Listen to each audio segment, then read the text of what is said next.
Welcome to Dr. Roger and Friends, the bright side of longevity, hosted by 3 Ps in a podcast, Doc Roger, Teresa, and Danielle. Thanks for joining us for coffee and conversation.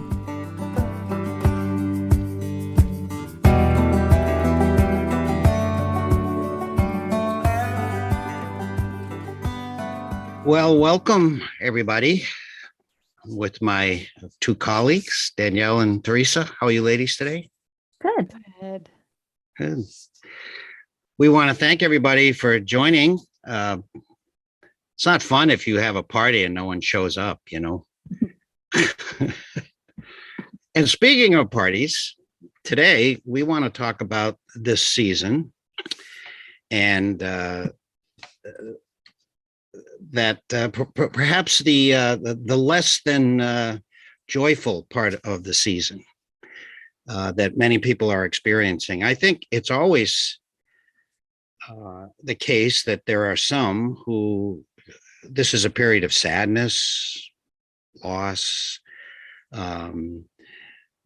Sometimes it's unexplainable. Sometimes it's an anniversary of something and it's very explainable, but not everybody is celebrating. And sometimes it's a very difficult season for people. And this year, as with last, I think there's a lot more people because the rituals and the gatherings aren't occurring at least as frequently. Certainly, if everybody's vaccinated and things, we're probably seeing a lot more than last year. But it's still difficult. So I think that we ought to try to help out some people. And you know what? It's a little personal for me this year. Even I feel like Dickens is talking to me with the ghost of Christmases past, you know, because Christmas was always huge within our family, both as a child and as a parent. Mm-hmm. And it's awfully quiet around here. Mm-hmm. And I think we'll probably see the grandkids after Christmas sometime. But I feel it probably maybe for the first time. But I think there's just a lot of people struggling with emotion that doesn't seem to fit what this season should be. Everybody's, you know, bells and Christmas carols and certainly the memories that we have are so full of rich with positive things for most of us. And there's you can set expectations based upon those experiences that were so positive and magical and mystical, and today it's kind of hard to duplicate. Mm-hmm.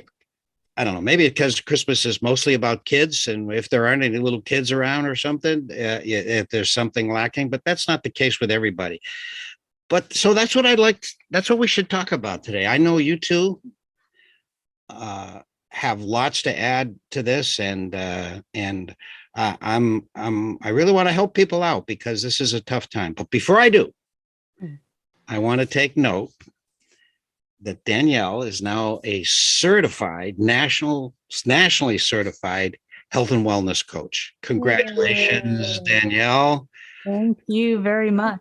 Yeah, of course you are. You're bringing to the table. See this, people? You got to listen when Danielle talks.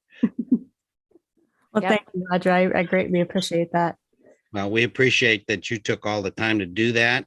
Mm-hmm. You bring so much to this podcast and to the other things that we do professionally together. And so congratulations. Well, you know, it's health and wellness coach. And what we're talking about, certainly there's a seasonal thing to it, but certainly sadness and chronic sadness, it's very harmful statistically. You're much more likely to have the onset of disease and serious disease. It can be cancer and infectious disease, heart disease, even dementia is more common. And so these are important things, you know, for if they're more chronic.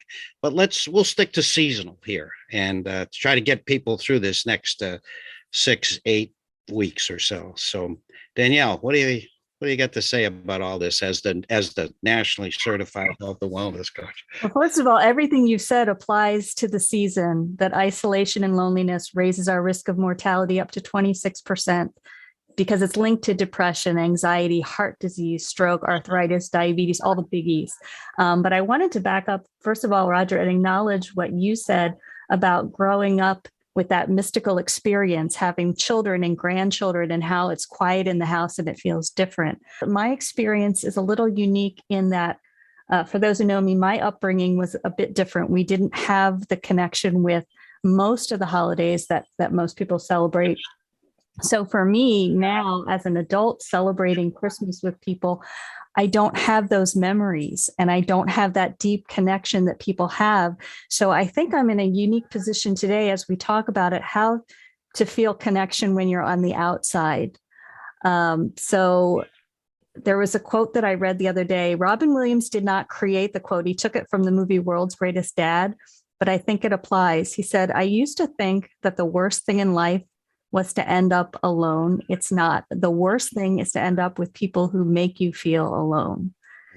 Wow. So talking about how to connect if you feel like you're an outsider is kind of what I'd like to address today. And I know Teresa has some unique offerings as well. Absolutely. Such a powerful quote. This time of year maybe only highlights what the rest of the year can be like. And the first point I want to make is like, there's no rule book for how to do the holidays right. There is no right. And yet we have this notion of how they should be and how we should show up to them. And I would just offer that there are no rules. And if this year feels particularly heavy for you, if you have grief this year for any reason, any loss, it's okay if this holiday season feels heavy, and it's okay to not be okay, right? That when we allow ourselves the opportunity to not be happy all the time, because that is not the authentic human experience anyway, right? It's when we allow ourselves to not be okay, it feels less heavy. So I would offer that the holiday season doesn't have to be 1 ounce harder than it already has to be. And how it gets harder and heavier is when we judge ourselves and we think we have to put on the game face and right, kick ourselves into feeling happy and manufacturing some sort of best actress in a dramatic series, right? No, it's okay if you're not okay. Grief is heavy. And this holiday season might just be heavier for you. Don't judge that. Let it be heavy.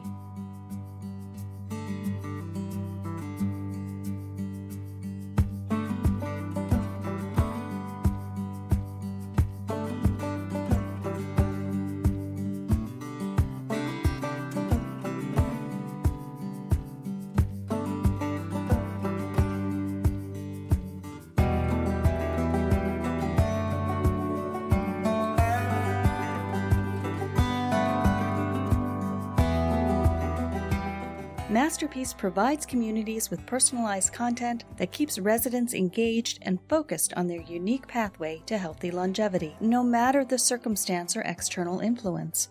Powered by Masterpiece provides communities with the data and research needed to drive both the resident and community forward. Learn more at mymasterpieceliving.com.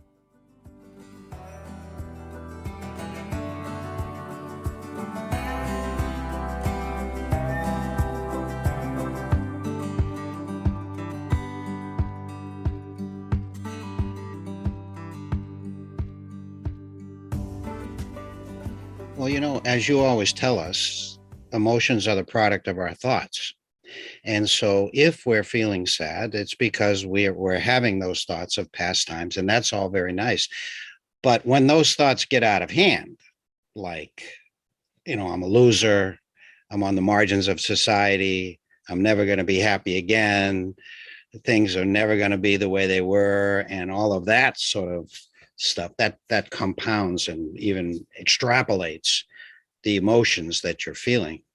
Right. Step one is monitor those thoughts. Like, do we even know? Are we connecting thoughts create feelings? Because they do all the time, do we even know the thoughts that are floating around in the head? Like step one is be a really good court reporter and just record those thoughts. And then step two is become a fierce editor of those thoughts. Is that really true? Right? Asking yourself those questions. Our friends at Growing Bolder often remind us, don't believe everything you think. That is what we are talking about. I love it. Yeah. Yeah, I read in Harvard News, a new report that 36% of Americans are reportedly lonely. Interestingly, 27% are over 75. So by and large, the older population is actually happier than much of the younger population. But one of the number one things they identified is mindset, the belief that I am unlovable. Because I'm lonely, it's because there's something wrong with me. And they almost overemphasize the fact that I'm unlovable, and just changing that tape, as you said, being a court reporter and learning that that's not a truth. You might feel that way, but you are not unlovable because you're feeling lonely. And it talks about normalizing it, and saying it's okay to say I feel lonely. It doesn't mean that you're less of a person, because we all feel lonely. If somebody says we've never felt lonely, they're probably not being authentic.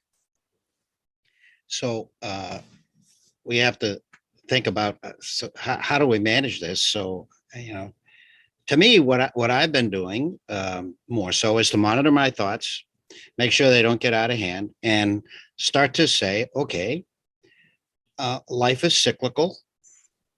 And it is, I had an absolutely magnificent period relative to this season. And this is different. That's all. But those little kids became parents, and from that came my grandchildren, and it's a circle, and it's almost like aging in general. Never mind just the season. There's seasons to a life, and I don't think that's sad, really, when I start to think of it that way. That I was fortunate enough to experience that, and now I experience it from a little bit of a distance, not only with my family, but with others, but I revel in the joy of it. I went to we have a little small town where I live, Falmouth, and they had a Christmas parade. It's very modest. And I went there, and I felt pretty good about it. First of all, with COVID, we haven't been connecting with people so much, but, people in a joyous season. And you know what I saw? I saw hardly anyone with a phone.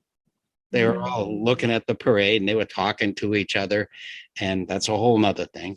But I really did. I really got enriched by all that. So again, I think it's how we look at it, and we don't let our chattering mind, especially the dark side of the chattering mind, get the best of this. Huh? Mm-hmm. Yeah, because feelings are neither fatal nor are they forever, right? So there is such a timestamp, whether we're aware of it or not. The opposite is also true. Happy, joyful feelings, they don't last forever either. Remember, like the family vacation that you were so excited to take, and everyone's super excited, and it didn't take long, right, before people are arguing about where to have lunch, and someone's on someone else's nerves. So case in point, feelings are never forever, and happy ones, sad ones, and like we can do hard feelings. We have felt hard feelings. If you think back to the hardest, most difficult feeling you've ever felt, I don't know, maybe this Christmas doesn't even come close to that. So remember what you're capable of.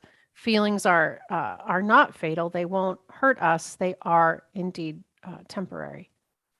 It can make us awfully uncomfortable and sad. The thoughts that lead to certain feelings.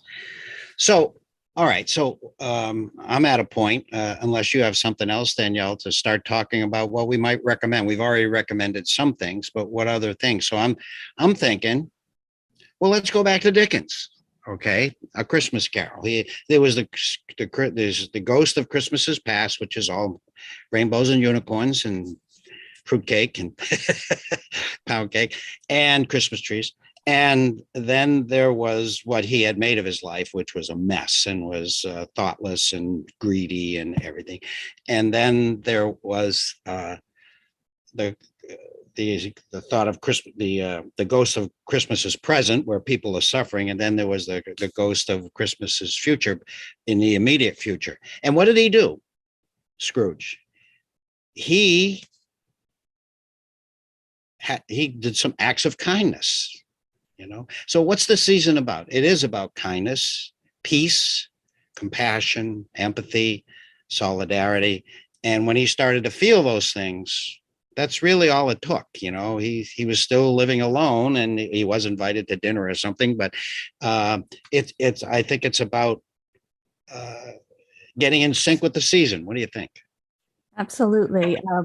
And I think it can happen on an individual and on a societal level, right? So individually, the only thing that changes, he moved toward other people. So if you're feeling the I'm unlovable, well, first of all, I have a self-compassion meditation that I'll put in the description, because there really needs to be a little look at self-talk and being kinder to yourself. But also when you're feeling that disconnection, moving towards other people, showing a sincere interest. Like I gave the example that I don't have that natural connection to the holidays, but I can ask my friends and participate in what my friends are participating and say, well, what brings you the most joy, and asking questions about their experience. And that helps me connect with them.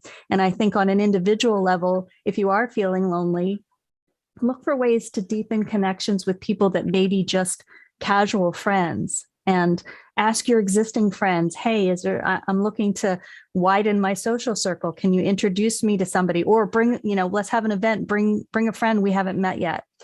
And then the second thing, I think on an organizational level as a society, in our schools, in our communities, in our churches, in our doctor's offices, we can reach out to people and ask, how are you feeling? Are you lonely? And offer some resources for people to connect, and not just assume that everybody's fine, because not everybody is very forthright about the fact, as we know, about being lonely. Yeah, we can be lonely in a crowd of people and not lonely when we're alone, right? It is a product of our thoughts. So I'm always going to be up in the thoughts and encouraging people to witness their thoughts, document their thoughts, ask yourself if it's true and if it's useful. There's one of the carols is joy to the world, right? And I think what we forget sometimes is that joy comes from within. Mm-hmm. Pleasure comes from without. And you've heard the term, you choose to be happy. So that's a matter of your thoughts. There you go. But real joy comes from within, and it's an appreciation of, and it's being mindful, of course, to do that, and it's an appreciation of the miracle that is our lives, and in a season like this, probably all the more miraculous. And it could be a group effort. As we reach out to each other, instead of retreating when we're feeling lonely, move towards others and connect with others. And wear a mask.